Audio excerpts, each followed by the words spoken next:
episode of A Talk with Anne. On today's podcast, I would be discussing a topic on Nigerians' immigration. Is it developmental or decadence? First or choice? Seated beside me today is my beloved brother and friend, president of Engineer Sanni Mohammed. Engineer Sanni Mohammed is a civil engineer and is also a consultant in structural engineering. He's also the CEO of Explicit Structure and has been able to build a career that has spanned over 23 years. Welcome, Engineer, for joining me today. Thank you for having me. Okay, Engineer, let's begin with the first question. How do you feel about the rate at which people are moving away from Nigeria today? Well, I'm not happy about it, but there is nothing we can do about it because migration is natural, and as you said, is it by force or by choice? Nobody migrates by choice, As we're living in Nigeria today and we feel here is comfortable for us as a habitat, we remain. Oh. But when your habitat is not habitable enough, you move. Exactly. You understand? So that's why there's nothing we can do about it. We don't like it, but still we have to be patient. That is to say, it is not by choice. It's not by we choice. are forced It's by to force. migrate. It's by force. That's how it is. Thank you very much, Engineer. So the second one is, what direction do you think this migration is leading us to? I'm talking about the country now. Well, is it developmental or decadence? What do you think? Well, it's two ways. Okay. It's two ways. But no matter how we put it, one will outweigh one. That's how it is. Okay. In this period, or at this time, it's not developmental for we Nigerians. You understand? But we don't know going forward if things will change, if Nigerians will change their mindset, then it's going to be very, very important. It's going to be very, very good. Beneficial to the country. To the country. Okay. How do we do that? Now we call it brain drain, because they are carrying most of our brains over there. But when they get there, because of the Nigerian factor in us, we become the best over there. You understand? So we turn to like the place and stay, we don't come back.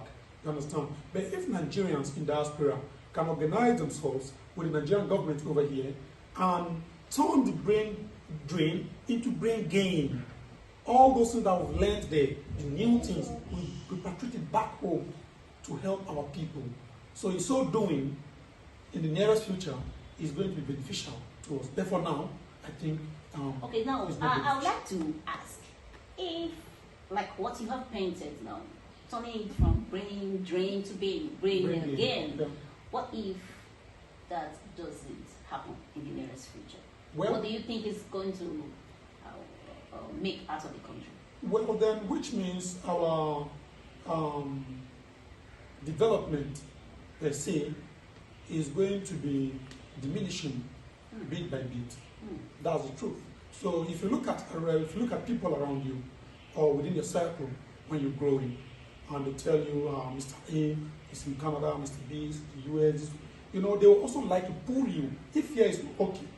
As I told you in the first question, if your habitat where you live is not okay, you may be forced to migrate. You understand? That's how it is. So if your friends are moving, relatives are moving, they would like to pull you, you also go. So by so doing, the Nigerian the youth system, itself, yes. the system will be lacking. Exactly. So it's not okay for us. Or no, it's not okay. It's actually a threat. It's a threat. It threats to our development. Yes. So but I pray the government can do something about it. I just hope so. I pray so too. So now, what sector do you think has been affected the most? Well, in recent time, people feel it's the health sector, but I think it's wrong. It's not true. Because why did you say that? Because for you to have an employment or migrate from Nigeria as a health worker to another country in diaspora, sometimes they give invitation or maybe they employ you, you go direct. that doesn't come easily. It's true connection compared to the the daily people that migrate on daily basis. You know, there are some people who are not health workers. They are nothing. They are just there, students. You know, whether students, whether workers here already or whatever. If you want to travel easily over there, especially in Europe and Canada, the easiest way is through education. Do you understand? So I feel. Sorry to cut you there, but I think Nigerians have always loved education. Growing up, if you're not educated, you're like an outcast, somebody that your parents will not be proud of. So when you're in secondary school, everybody is looking towards, oh, I can't wait to graduate, enter university, because we love education. It's just that we are fortunate with the situations that we now found ourselves in, that people are now relocating to secure education. So what I'm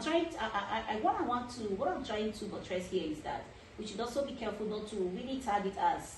They're using education to escape. Let me use that word. There has always been the desire. Nigerians love education. So just that, and one of the reasons why the migration has really increased tremendously is because of the nature of our educational system. We are saying the same thing here. Okay. No matter how you look at it, it's education. It's not as if they want to escape. That's why they're using the routes or the corridors of education to escape. No, It's not like that. If you don't have the zeal to go to school, you will not go. We have a lot of businessmen who, if you tell them today, go and stay in the UK, they will tell you, what will I go and do there? They prefer going abroad, do their businesses, and come back. You understand? Yes. But majority of Nigerians like education. That's what we're saying. And the habitat where we find ourselves, or the country where we find ourselves, and we have problems with the educational sector. You understand? For instance, look at recently when universities were on strike for almost a year. I'm telling you understand? So if you have that ambition of being somebody, or being educated, you want to be educated, you can do it here. You understand? So that's why you see some people who are not that financially buoyant go to nearby countries like Cotonou, Ghana, Cote d'Ivoire to school. You understand? But if you want the best standard of education, and you can afford it, you go up there. That's why you see our people going. If we talk about this, me, I feel education is what is suffering. That's the most affected sector in Nigeria. Because want to go there in school. And I bet the country is losing a lot, as in billions of naira. Anymore. You understand? So that's how it is. But our system is not good. So we it's very unfortunate. All out there. So our country not being the picture. It will bring us back to the topic, whether it is developmental or decadence. If they're able to do what you're saying and the advice that you did, it will bring more development to Nigeria. You have to do the same thing. All right. So now, to those that are planning to leave, what advice do you have for them? Well, I told you migration cannot be stopped. That's the truth. Because if you look at animals, birds, where I live, where I grew up in Ghana, sometimes we have a river close to us. So that I see some birds who come and visit and go. My father told me when I was very young, he migrated from one place back here for greener pasture. Exactly. That is like maybe there was bushfire over there. So Nigeria now is like catching fire. Oh yeah, we're on fire. So the birds are doing what? Are migrating. But remember, when you migrate over there, behave like those birds. When you are coming back, bring good things. So that they bring good things. So they even bring seeds. Even fly. Sometimes they bring seeds. They'll pack it in their mouth. When they get to their land, they know they'll start dropping it so that it will germinate. Oh my goodness! So that they will do what? They will feed next time. I'm asking the last question to Engineer Sanni. Engineer Sanni, what advice do you have for our leaders? Okay. Our leaders do travel and they do see things that are happening over there. And so they cannot do same here. If they can give us an enabling environment, I don't think the hospital is better than us. So they should try as much. For instance, if you can have only light for a year, Nigerians will come back. telling you. It's So- not reason for people to retire back to their country. Exactly. So they should try and do that. Only light. Give water. us light. That is Those- what he's saying. Give those, us light. Those basic amenities. If you can get that, I believe that Thank you you're- so much, Engineer Sanni, and I am so delighted to have you here. In conclusion, I would like to say that according to what's in the book, Teaching My Mother How to Give Birth, it reads, "No one leaves home unless home is the mouth of a shark." In another Adam quote, it says that the most important thing in life is to remember the essence of your existence and stay grounded. So roots are the most important part of a tree, where they act as the anchor to keep a plant in place. So your root defines your essence. So no matter where we go, let us always remember our roots. And if we remember our roots, our principles, our values, no one can make us feel small. And I would like to advise our government to create and promote stability in the system. Build your educational sector. Increase opportunities for people to prosper and triumph. This is going to greatly reduce migration in the country.